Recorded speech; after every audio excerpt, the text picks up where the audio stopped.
Haleluya. Mungu wa neema, Mungu wa rehema nyingi, anatupenda upeo.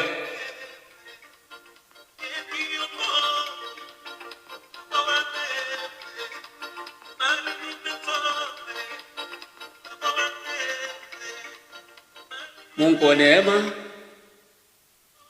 Shalom, shalom. Jina langu naitwa Profesa Wile Mwile Samrega. Mtumishi wa Mungu naitwa Nabii Profesa Wile Mwile Samrega, ni profesa wa mahusiano ya kimataifa, yani international relations.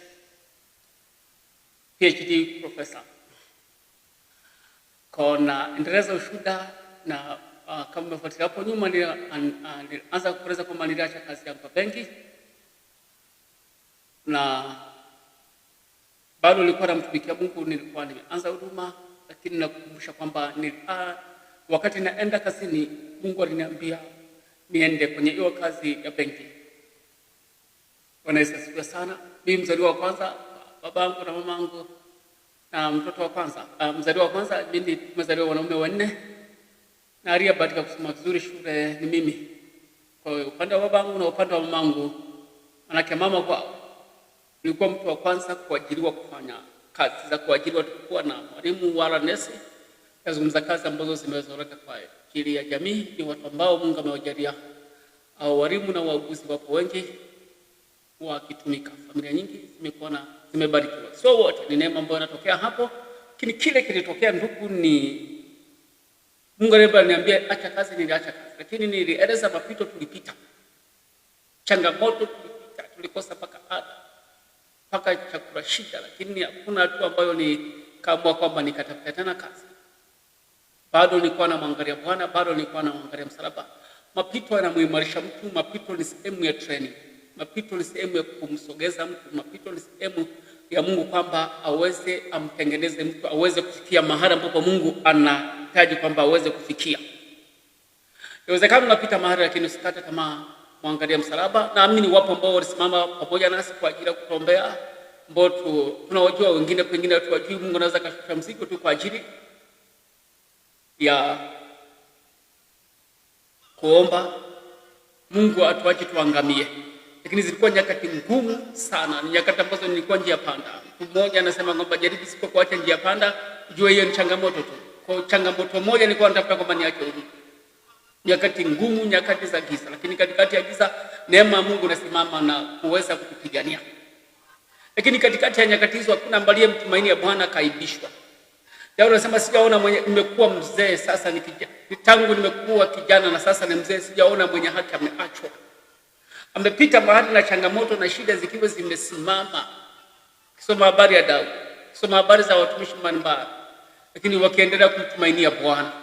Kwa tukaendelea kusimama kwa Bwana na tukiomba na kusimama, na hizo watu zikatupata nafasi ya kufunga karibia kila siku kasoro Jumapili tunafunga karibu mwaka wa kwanza. Nikaingia mpaka mwaka wa pili.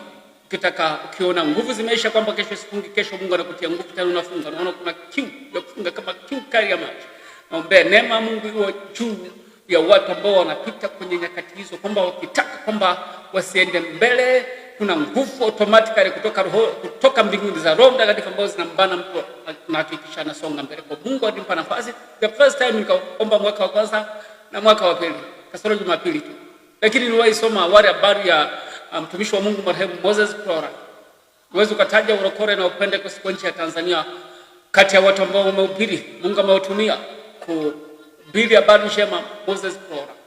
Nikasoma kitabu chake, mwandishi anasema Moses Prora alikuwa anafunga robo tatu wa mwaka. Karibu miezi 9 anafunga. Nikawa na shanga huko nyuma sasa. Miezi 9 anafunga na shanga. Mungu anasema soma kitabu cha Moses Prora. Kwa nikawa nasoma na kuangalia. Kile Mungu aliweka mzigo ndani yangu wa kuweza kusoma. Kwa Mungu ukiangalia hali ya kawaida unaweza kujihurumia na kukata tamaa. Kabla sijakuwa na PhD, ndani yangu nilikuwa naona nitakuwa na PhD.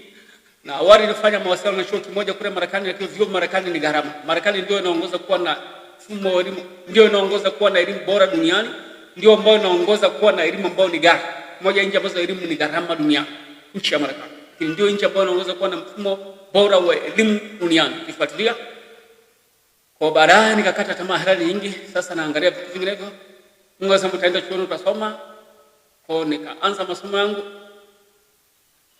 Nikiendelea huko awali nilikuwa nikisoma, baadaye nikamaliza PhD yangu. Lakini nilijifariji kwamba sitapata PhD, naweza nikapatunukiwa. Nitakiwa usome, kwa usijilinganishe, usijichagulie kitu cha kufanya. Nikaacha kazi. Na nikasikia watu wakisomea, ameacha kazi, aweza kaacha kazi, atakuwa ameibiwa. Na ukiongea na mpendwa, niliacha kazi kwa ajili ya Bwana na kuangalia. Ni mchungaji ametumika siku nyingi, unajua kwamba kitu cha kumtumikia Mungu hakipo. Nakwenda kutoka kwenye hii pondi, mama mmoja alikuwa nilipookoka alikuwa ananipa ushauri. Mungu anasema nani? Kupata maswali Mungu anamuuliza.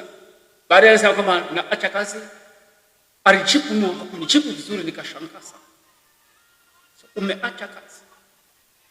Umeokoka vizuri. Kesho yake akaniambia, nikamshangaa majibu ambayo sema, nikasema na maana kumtegemea kwake Mungu kukoje. Kama kuna eneo ambalo Mungu anategemea lingine alipo. Kesho yake akanipiga simu. Akasema wewe unataka kuniua. Akasema nini? Akasema yale maneno niliyokuambia Roho Mtakatifu akasema nitakuua kwa sababu vile umemwambia mtumishi wako. Haleluya. Kwa vile maneno ya hapa na pale kwamba ameacha kazi, atakuwa ameiba, aweza kaacha kazi ya benki, aweza kaacha kazi ya benki aende kuhubiri na hali yake imekuwa mbaya. Na tukapita mahali pagumu na kuambia nilikuwa napewa suti kwa mwaka. Nimekaa mwaka huo hata suti uwezo kubadilisha, baada ya miezi 2-3 unanunua suti nyingine. Unapewa allowance kwenye simu yako, kwenye simu unaweka pocha kupigiwa, unakwenda ofisini unapewa kopo la maziwa la kunywa na watoto mwezi mzima, unapewa vitu vingine, unafanywa birthday, unaingia kanisani hakuna. Nyakati ngumu. Kile neema Mungu kaendelea kusimamisha na kusonga mbele, na wale ambao walikuwa wanatubeza wakaona kwamba tunasonga mbele. Tukaendelea kusonga mbele kwa msaada wa Mungu aliyeziumba mbingu na nchi. Kwa hiyo niliacha kazi baada ya Mungu kuniambia kwamba niache kazi. Kwa hiyo nilikuwa nafanya kazi kama mfanyakazi wa benki, moja benki nchini Tanzania. Endelea kufuatilia, kitufollow Facebook, kitufollow uko TikTok, kitufollow, subscribe YouTube, Nguvu ya Msalaba wa Yesu. Kumbuka jina langu naitwa Nabii Profesa Willard, profesa wa mahusiano ya kimataifa. Mungu ambaye tunamwabudu, Mungu aliye hai, endelea kuabudu katika roho na kweli. Mambo ya mafuta, mambo ya maji ya upako, mambo mengineyo sio kweli. Fanya utafiti, angalia wale wako mwaka wa 70, 80, 90, mwanzoni mwa 2000. Kanisa la leo Biblia inasema kwa maana tuko katika nyakati za mwisho.